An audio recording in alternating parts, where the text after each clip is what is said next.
for joining me for another cup of liberty. As promised, I am putting together a series of videos on authoritarianism, and specifically the rise of authoritarianism in the United States on both the right and the left. And I'm motivated to do so because of the extraordinary reaction that I got to an article that I published recently called Authoritarians to the Right of Me, Authoritarians to the Left. Now I'm going to try and keep each one of these videos short, so there'll be quite a few of them, and I am going to cover the most important things that we need to understand as Americans about authoritarianism. And I'm obviously somebody who loves liberty, and I advocate for liberty, and I've been doing that for years. So I have in mind, especially what my friends in the liberty movement need to know so that they can understand what is going on and how to defeat it. It being the rise of authoritarianism. And what is authoritarianism politically? Well, it's a desire to institutionally coerce people to conform to a narrower range of views, behaviors, moralities than they may otherwise. Okay, so political authoritarianism is inherently coercive. Now, it is not like progressivism or conservatism, because unlike progressivism and conservatism, it is not concerned with where we are going as a society.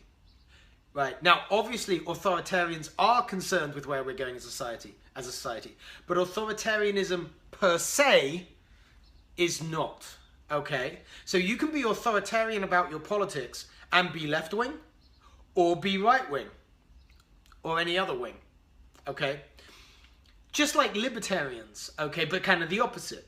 Libertarians don't care so much about if their community ends up being highly individualistic or highly communitarian, traditional or, technological and innovative. Libertarians don't care, or libertarianism doesn't care about what you do with your freedom. What it cares about is that you don't impose it on other people. Okay? Similarly, authoritarians do care what you do with your freedom and want to limit the range of views and behaviors so that they don't get too far away from a norm with which the authoritarian identifies. So whereas the libertarian celebrates diversity, the authoritarian is made uncomfortable by excessive diversity. Now, excessive is important, okay? Authoritarian psychological disposition, which we will talk about in the next video probably, is generally not activated. It's usually latent. So in any society, you have a significant minority of people with an authoritarian psychological disposition, but that does not significantly affect their behaviors and or their political views. It only starts to move, authoritarianism I'm talking about, only starts to move from the psychological disposition into the politics of a person, and therefore eventually of a lot of people, and therefore of a society, under particular conditions. They are the conditions of normative threat. So what we're going to talk about is what normative threat is and why it causes the significant minority of people in any society who have an authoritarian disposition psychologically to start acting on it, okay?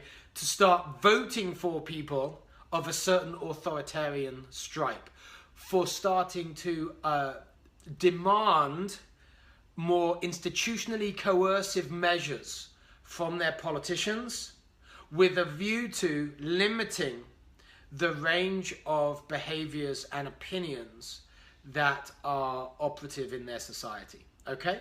So, in summary, authoritarianism can only be really understood as having both psychological and political dimensions, and the manifestation of authoritarianism in politics requires an understanding of the meaning of condition of normative threat, which is what we will discuss in the next video. Okay, great. Thank you.